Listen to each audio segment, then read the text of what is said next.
Hi friends, day 29 నా diet ఎలా చేశానో చూద్దాం రండి. మార్నింగ్ 6 to 7 1 లీటర్ వాటర్ తీసుకొని 7 o'clock అయితే జీరా వాటర్ తీసుకోవాలి. తర్వాత వాకింగ్ చేసుకోవాలి. వాకింగ్, చిన్న ఎక్సర్సైజ్, మెడిటేషన్ ఏం చేసుకున్నా కూడా పర్వాలేదు.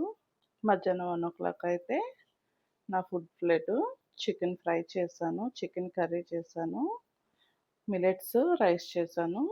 మార్నింగ్ 9కి 2 ఎగ్స్ తీసుకుంటే మనకి మధ్యాహ్నం వరకు ఆకలి అనిపించదు.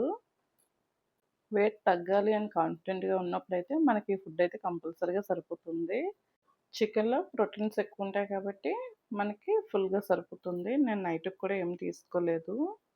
మనకి హెవీగా ఉన్నప్పుడు ఏమీ తీసుకోవసరం లేదు. కొంచెం ఆకలి అనిపిస్తే మనం ఏదోటి తిన్నా పర్వాలేదు, ఫ్రూట్ ఏమైనా తినొచ్చు. నైట్‌కి ఏమీ తినకపోతే నిద్ర పట్టదేమో అని భయపడవసరం లేదు. ఈ ఫుడ్ ఫుల్ సరిపోతుంది. నైట్ అంతా హ్యాపీగా నిద్ర పడుతుంది.